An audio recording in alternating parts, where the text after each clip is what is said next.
nagira ngo mbasuhuze kandi mbifurize n'umugisha w'Imana. Kuri bamwe ni mwiriwe, abandi ni mwaramutse. Ndi umushumba muri New Jerusalem, ndi umuvugizi w'itorero New Jerusalem.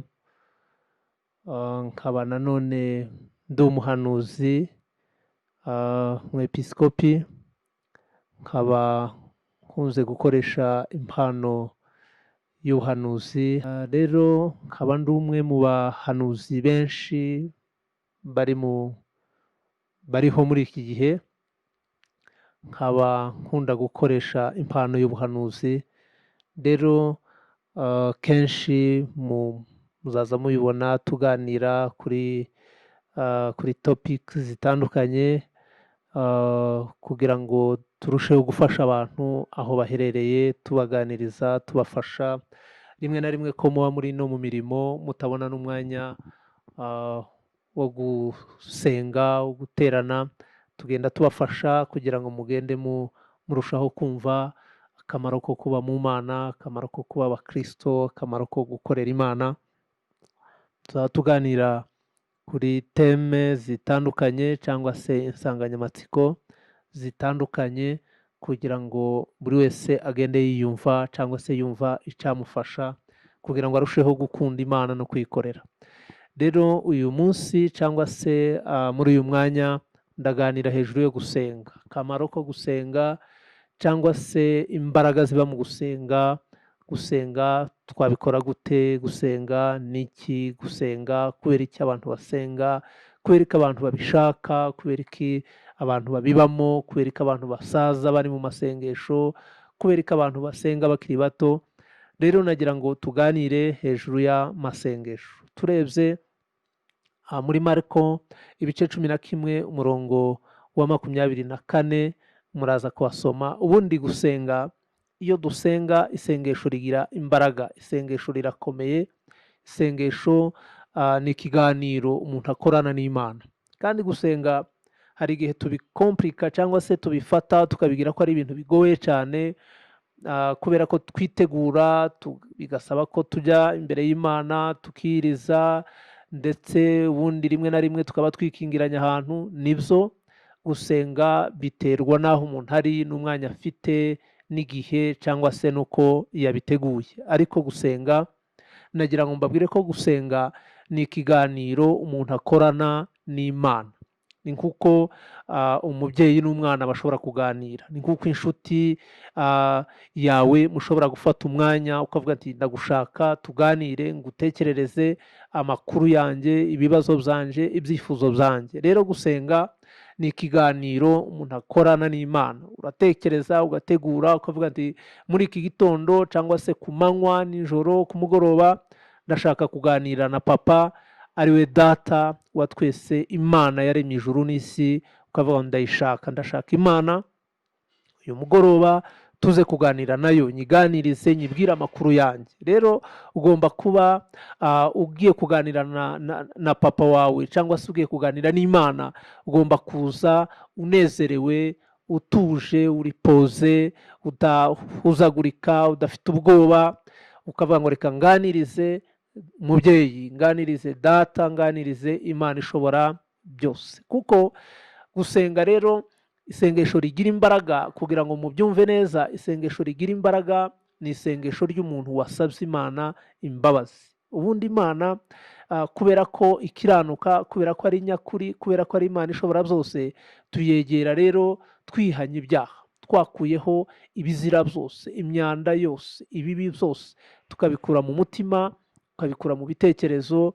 Warangiza ukavuga ngo reka nsenge, reka mbwire Imana. Rero Imana iyo uje unezerewe, ukaza utuje, Imana irakumva. Niyo waza ufite ibindi bintu byinshi bikugoye, nabyo waganiriza Imana. Uri stresse, ufite ibibazo, urwaye, ugize ute, ayo masengesho nayo Imana irayumva. Ni ukuvuga ngo Imana itwumva bitewe n'aho turi, n'ubuzima turimo, n'imyitwarire dufite. Ariko isengesho rigira imbaraga. Iyo dukeneye ibitangaza by'Imana, iyo dukeneye ko Imana ikora ibitangaza, tugomba kuza imbere yayo twakuyeho ibyaha byose. No mu buzima busanzwe umwana iyo agiye kuganira n'umubyeyi arabanza akitunganya, akitekerezaho, akabanza agakosora ibintu byose abona bitameze neza, ibyo umubyeyi adakunda akabikuraho. Iyo amaze kubikuraho aza imbere y'umubyeyi anezerewe, abohotse, atikanga, adafite ikintu kimucira urubanza. Umwana iyo afite ikosa akaza imbere y'umubyeyi aba atekereza ko umubyeyi ari bumuhane, umubyeyi aramubwira ko hari ibyo atatunganije, umubyeyi arasanga umubyeyi atishimye. Ariko umwana w'umuhanga abanza gushakisha ikintu gituma umubyeyi anezerwa. Rero Imana iyo tugiye kuyisaba, iyo tugiye kugira icyo tuyibwira, tugomba kujya imbere yayo tunezerewe, twakemuye ibintu byose twatekereje, twahize.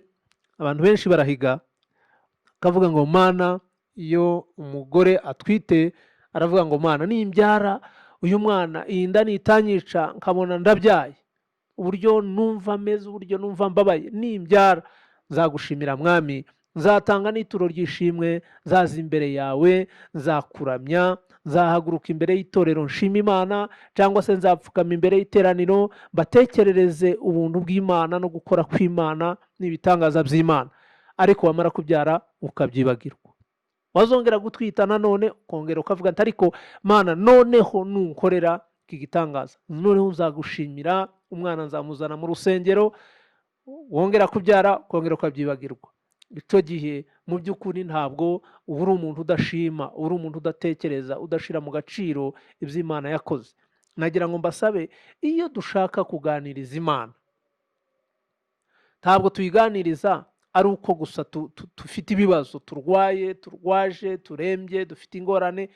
Tugomba kuganiriza Imana n'igihe ibintu bimeze neza, n'igihe twumva twamaze gusubizwa, n'igihe twumva turi mu migisha ikomeye. Tugomba kuramya Imana tukayishimira, kuko Imana, amasengesho y'abantu b'Imana cyangwa se y'abakozi b'Imana ntabwo atugarukiraho gusa. Ni amasengesho ugomba guteganya ukavuga ngo ibi bintu ndimo nkora ni ibintu bizakomeza no ku bana banjye, bizakomeza ku buzukuru n'abuzukuruza, abazankomokaho bose bazagira umurage mwiza, bazagira umugisha ukomeza. Niyo mpamvu abantu kenshi bakora nk'aho bigarukira kuri bo, ariko ibintu dukora ni nk'ubuzima busanzwe. Saving, iyo umuntu asevinga, iyo umuntu abika, aba abikira umuryango, abakorera umuryango.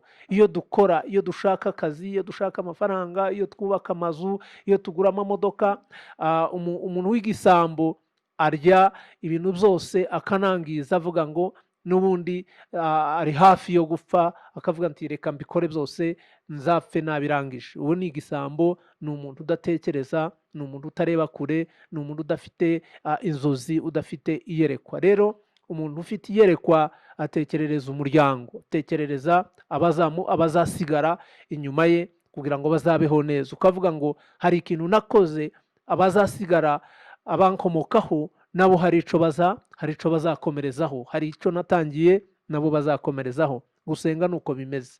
Gusenga ntabwo ari amasengesho agarukira kuri twe, ntabwo ari ibintu bigarukira kuri twebwe gusa, ahubwo iyo dusenze ni nka kurya ko kwifumbire. Abantu bazi gufumbira, uza ugenda ugafumbira ubutaka busharira, ubutaka bubi, ubutaka butari bwiza, ugenda ubushiramo ifumbire buhoro buhoro, nyuma y'igihe ubutaka bukaba bwamaze gufata ifumbire, noneho wahinga aho hantu hakera. Amasengesho niko ameze.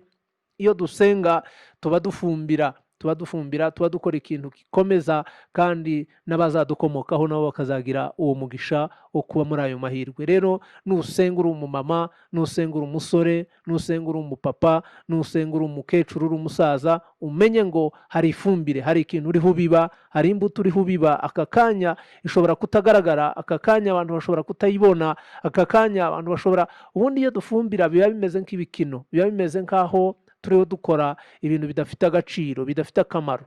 Biza kugaragara nyuma y'igihe umaze kuhafata neza, ugiye kuhahinga, nibwo havamo imyaka myiza, ibintu byiza, abantu bagatangara bakavuga ngo ariko ibintu byagenze gute? Kumbe warafumbiye. Natwe rero amasengesho yacu ameze nk'ifumbire.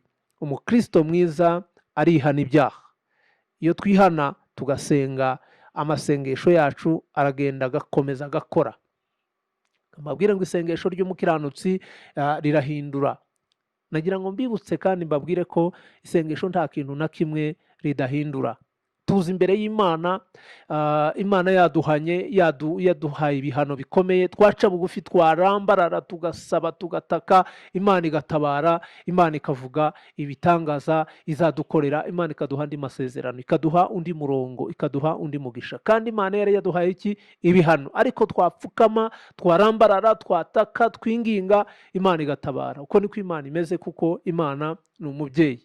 Izihindura porogaramu, izihindura ibihano yari yaduhaye. Kubera iki? Kubera ko twihanye, kubera ko twaciye bugufi, kubera ko twarebye mu maso hayo, kubera ko twayeretse yuko turi abanyantege nke. Icyo gihe Imana iradufasha. Nagira ngo mbakangurire gukunda gusenga. Ukunda gusenga, uza wicara usaba Imana imbabazi. Buriya umuntu aje kwa muganga, iyo umuntu ari muzima atinya urushinge. Iyo umuntu ari muzima atinya ibinini kuko birura, akavuga ati ikinini sinakimira, urushinge ntibantera urushinge ngo mbashe kubyemera. Ariko iyo warwaye ugeze mu bibazo bikomeye, bagutera urushinge, nta kundi waba ukibigenje, urwo rushinge urarwemera bakarugutera. Ubundi iyo abantu bariho basenga ibintu bimeze neza, hari igihe batabiha agaciro, batabiha n'umwanya, ariko bahura n'ingorane, yarwara, yahura n'ubukene, akavuga ati reka noneho nsenge. Reka mbahe nk'urugero, kubera ko njye ndi umuhanuzi. Abahanuzi buriya tugira akazi kacu kihariye, tugira umwihariko wacu. Umwihariko wacu ni uko abantu badukunda. Abantu baradukunda cyane kubera ko baba badushaka. Kandi abantu bashobora kutadushaka ari bazima, banezerewe, bameze neza, ariko iyo bahuye n'ibibazo bikomeye baradushaka. Ati gute? Ushobora kuja muri gereza ukavuga ati ubwo ngeze muri gereza reka nshake abantu bansengera, reka nshake abantu bamfasha. Twebwe duhura n'abantu, hari igihe babanza, ubundi abantu babanza kuja mu bapfumu. Kaja mu bapfumu, abapfumu bakabaha ibintu byabo, bakabakorera ibintu byose, bikananirana, byananirana, bakabwira ati noneho iby'abapfumu ubwo byanze bidashoboka, reka dushake Imana, reka dushake abantu b'Imana. Tukabona baraje, akabwira ati nje navuye mu bapfumu, none ndaje mukozi w'Imana nk'umuhanuzi, sengera. Bahagera tukabwira ati mwihane, ibyo byatsi babahaye abapfumu ni mubitwike, mwamara kubitwika tukabasengera, bakihana, bakakira imbaraga z'umwuka wera, Imana ikabatabara. Rero ibintu byose iyo byananiranye, abantu bose iyo bamaze kubona ko nta kundi babigenza, bamaze kubona ko ibintu bikomeye, bahungira he? Bahungira ku Mana. Kandi ku Mana, umubwiye ngo ja ku Mana hari igihe atabyemera, ariko wamwira ati ja ku muhanuzi, akavuga ati umuhanuzi ubwo ari umuntu kanjye, reka nje yo numva icambwira. Iyo baje batugerageza mu buryo bubiri. Arakubwira ati ndaguha unsengere, ariko simvuga ibyifuzo byanjye, Imana nimenye ikibazo mfite, ndamenya yuko uri umuhanuzi w'Imana.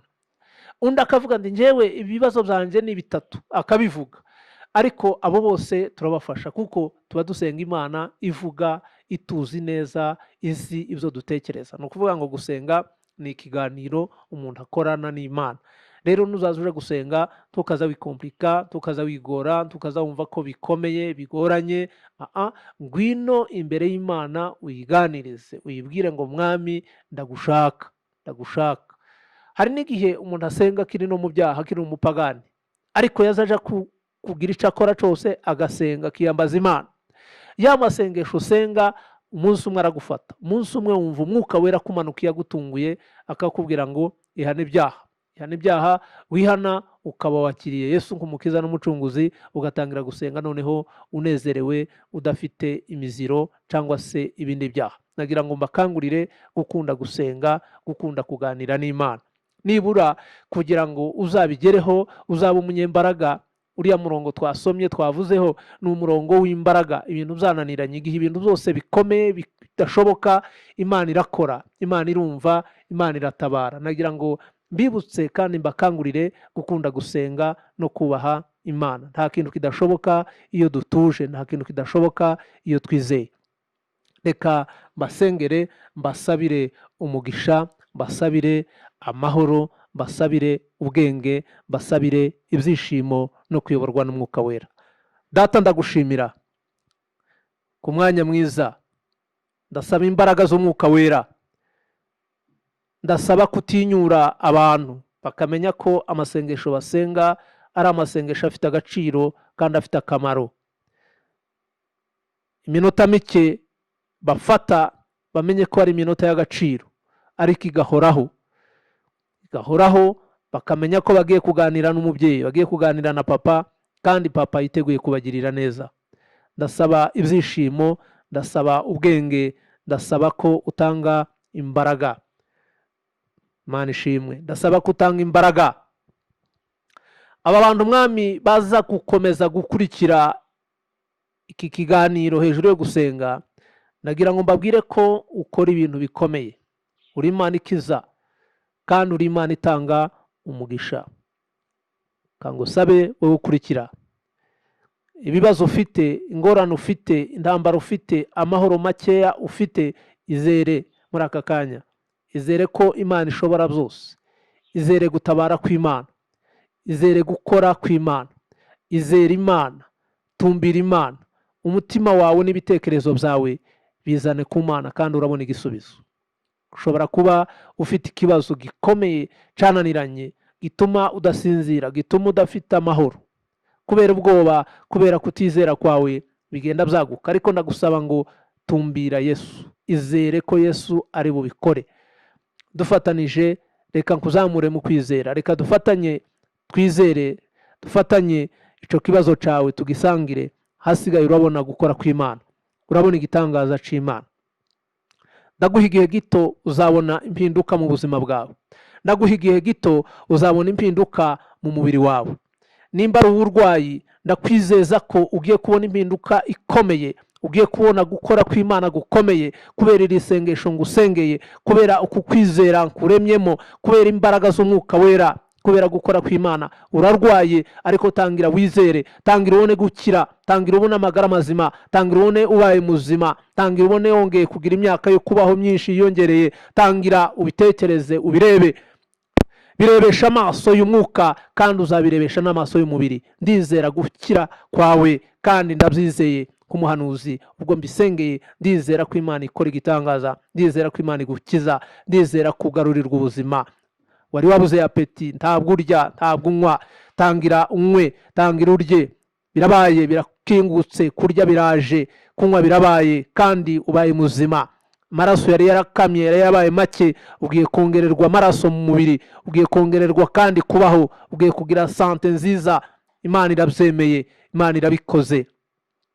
Prite depensiva trepike delema. Ibintu byawe byose urabona nta nzira, urashakisha, urakomanga hirya no hino, ukabona inzugi zose zikinze. Reka nkubwire ngo reka dufatanye kwizera iyi miryango ikinguke. Ndagushimiye mwami ko imiryango y'imigisha ikingutse ku bana bawe. Ibyo bashaka nibahabwe umugisha, nibahabwe ibisubizo, nibahabwe imbaraga, kandi basure mwami. Abasuwe nawe ibintu birahinduka, abo wasuye ibintu birahinduka. Sura aba bana bawe, sura aba bantu bafite ibibazo, baganirize, genda ubiyereke mwami. Ndagushimiye, uzuhindura amateka kandi ugatanga ubuzima. Amasengesho yabo make basenga uyumve, kandi ugendere ku isengesho rito bafite, ariko uhindura ibintu bikomeye. Babone Imana, babone gukora ku biteka. Ndagushimiye kuko zigitangaza, kandi ndagushimiye kutanza ubuzima. Ni mu izina rya Yesu dusenze, urakoze. Amen.